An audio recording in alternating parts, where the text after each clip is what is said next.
नमस्कार दोस्तों, स्वागत है आपका हमारे YouTube चैनल राज हॉरर स्टोरी में। तो आज हम फिर से लेकर आ चुके हैं गौरा गांव की दर्दनाक कहानी का दूसरा भाग। तो वीडियो को शुरू से लेकर के अंत तक ज़रूर देखिएगा और चैनल पर नए हैं तो सब्सक्राइब कर लीजिए और बेल आइकन प्रेस करके वीडियो को लाइक कर दीजिए। तो चलिए वीडियो को शुरू करते हैं बिना किसी देरी के। तो अभी तक आपने देखा कि कैसे हमारे घर में एक तांत्रिक बाबा आते हैं जो कि चुड़ैल को भगाने के लिए आते हैं, लेकिन चुड़ैल उन्हें इतना मारती है कि वह बेहोश हो जाते हैं और उनको बरामदे में लेकर आया जाता है। तांत्रिक बाबा के ऊपर पानी छिड़का गया, तब जाके वे होश में आए। उनसे पूछने पर वे कुछ बोल ही नहीं पा रहे थे। चुड़ैल का वह दृश्य देखकर तो बाबा की फट ही गई थी। थोड़ी देर बाद बाबा बिना कुछ बताए तुरंत आधी रात में ही घर से भाग जाते हैं। मैं जानता था कि उस चुड़ैल ने बाबा को बहुत मारा है। अगली सुबह पिताजी ने उस कमरे में ताला लगा दिया ताकि कोई उसमें न घुस सके। दिन भर तो सब ठीक रहता था, लेकिन जैसे ही रात के 12 बजते उस कमरे से उसी महिला के रोने की आवाज़ सुनाई देती थी। एक बार गर्मी का समय था। गर्मी की वजह से हम लोग छत पर सोए हुए थे। छत की जो सीढ़ी थी वह उस कमरे से 5 कदम की दूरी पर थी।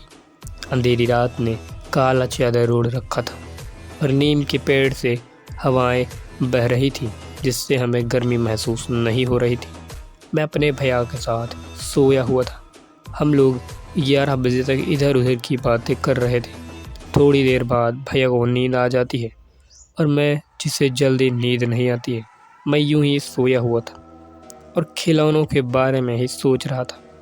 तभी अचानक से मुझे महसूस हुआ कि कोई मेरी चारपाई या खाट के नीचे लेटा है और ज़ोर ज़ोर से सांसें ले रहा है।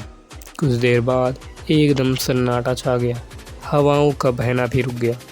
मैंने जैसे ही नीचे की ओर देखा तो वहाँ पर मुझे कोई नहीं दिखा।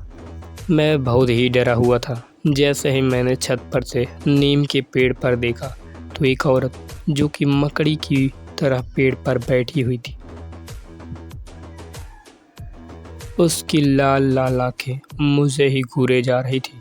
बाल बिना हवा के ही उड़ रहे थे। ये देखकर मैं बहुत ही ज़्यादा डर गया और मैं ज़ोर ज़ोर से चिल्लाने लगा कि मैंने अपनी आंखें बंद कर ली थी। तभी मेरे भैया नींद से उठ गए और पूछा कि क्या हुआ तुम्हें। मैंने कहा कि नीर भाई, मैंने यहाँ पर एक चुड़ैल को देखा।